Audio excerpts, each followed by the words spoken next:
San Juan Bautista de la Salle nació en Reims, Francia, en 1651, en el seno de una familia noble acomodada. Era el primogénito de 11 hermanos, lo que ya implicaba una gran responsabilidad sobre sus hombros desde pequeño. Su padre era magistrado, y el plan familiar para Juan Bautista estaba bien trazado: una carrera eclesiástica elegante, una vida digna y tranquila en la iglesia, quizás un canonicato por aquí, un obispado por allá. Nada de sobresaltos. Pero claro, la vida tenía otros planes para él, planes que lo sacarían de los salones nobles y lo llevarían directo a las calles polvorientas de la Francia más olvidada.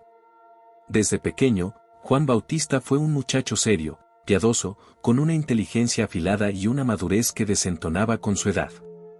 A los 11 años ya era canónigo en la Catedral de Reims, un cargo honorífico que normalmente se otorgaba a hombres adultos, pero que su familia había conseguido para él como muestra del prestigio y la proyección. Se esperaba que brillara. Y lo hizo, pero no del modo que todos esperaban. El joven Juan Bautista siguió sus estudios de teología con gran dedicación. En el fondo, sin embargo, algo le inquietaba. No podía evitar notar la diferencia abismal entre la vida cómoda que él llevaba y la miseria en la que vivían los niños pobres en las calles. La mayoría no sabía leer ni escribir, y mucho menos entendían su fe. La educación, en esa época, era un privilegio exclusivo de los ricos. Si tú nacías pobre, tu destino era trabajar, sobrevivir y morir sin haber aprendido ni tu propio nombre completo. Eso a Juan Bautista le dolía. Y lo removía. Pero el punto de quiebre, el verdadero antes y después, llegó cuando conoció a un hombre llamado Adrien Niel. Este era un laico, un tipo aguerrido, práctico y lleno de pasión por la educación. Niel tenía una misión: fundar escuelas gratuitas para niños pobres. Pero necesitaba apoyo, alguien con recursos, visión y empuje para lograrlo. Alguien como Juan Bautista. En un principio, la relación entre ambos fue una especie de colaboración discreta. Juan Bautista ayudaba a Niel con contactos, dinero y algunas gestiones. Todo bonito y respetable. Pero una cosa llevó a la otra, y pronto, el joven canónigo se vio metido hasta el cuello. Lo que empezó como un favor caritativo se convirtió en una misión de vida. El fuego se encendió dentro de él, y no había vuelta atrás.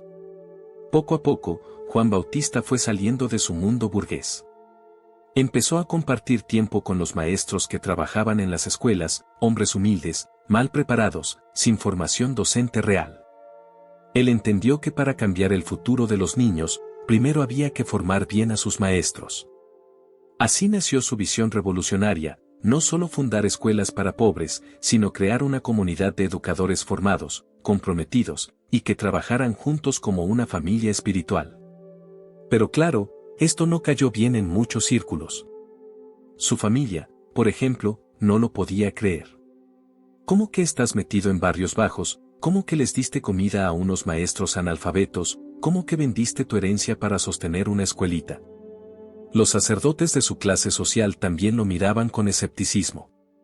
La educación era cosa de religiosos o de nobles, no de la chusma. Y sin embargo, Juan Bautista seguía adelante.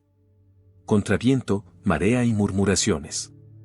Y entonces tomó una decisión radical: renunciar a su canonicato, su fortuna y su posición.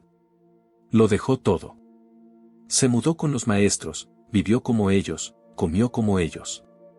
A partir de ese momento, ya no era el noble educador que ayudaba desde lejos. Ahora era uno más del grupo. No era don Juan Bautista, era hermano Juan Bautista. El primero de muchos.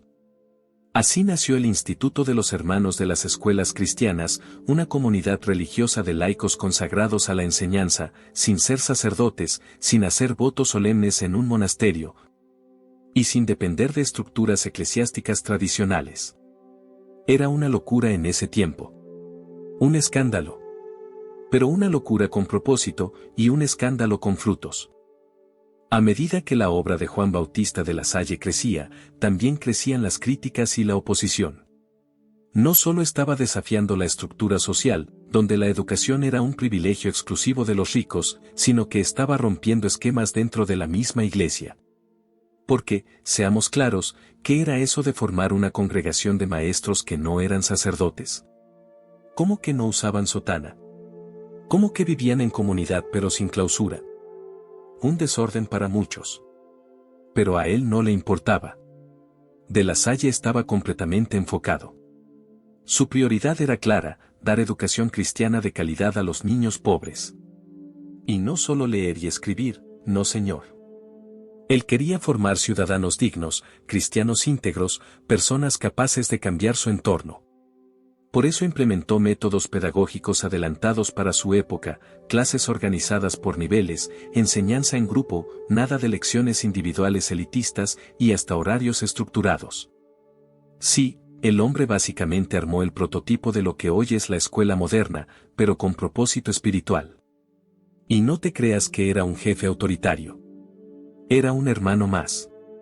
Dormía en camas de tablas, comía el mismo pan duro que los demás y lavaba platos como cualquiera. Tenía un corazón sencillo, pero una mente brillante. Sabía que educar no era solo transmitir conocimientos, era amar. Amar lo suficiente como para no rendirse con el niño más testarudo. Amar lo suficiente como para enseñar con paciencia, aunque el mundo te diga que ese muchacho no sirve. A lo largo de su vida, el instituto sufrió todo tipo de ataques. Fue acusado de herejía pedagógica, se le prohibió enseñar en ciertos lugares, sus escuelas fueron cerradas a la fuerza. Pero él nunca se quebró. Y cuando la persecución se ponía más fea, simplemente recogía sus cosas y fundaba otra escuela en otro sitio. Como buen terco santo, seguía avanzando. Incluso en sus últimos años, cuando ya su salud flaqueaba y su cuerpo apenas respondía, nunca dejó de ser el alma de su comunidad. En sus cartas, se nota un amor casi paternal hacia sus hermanos maestros. Les escribía consejos, los animaba, les corregía con ternura pero con firmeza. No era un jefe, era un padre espiritual. Murió un 7 de abril de 1719, dejando atrás más de 100 escuelas fundadas y una legión de hermanos que continuarían su misión. Pero su muerte no fue el final. Fue el comienzo de un movimiento que se esparciría por todo el mundo. Hoy, los hermanos de las escuelas cristianas están en más de 80 países, educando a millones de niños. Y no es casualidad que en 1950 la Iglesia lo haya declarado patrono universal de los educadores, porque nadie como él entendió el valor eterno de enseñar. Juan Bautista de la Salle fue más que un reformador.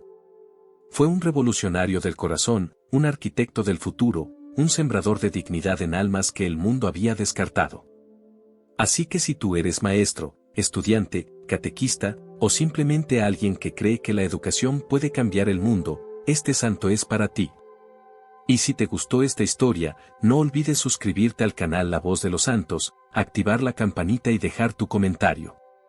Cada día tenemos una nueva historia de fe, lucha y esperanza que te va a inspirar. Nos vemos en la próxima.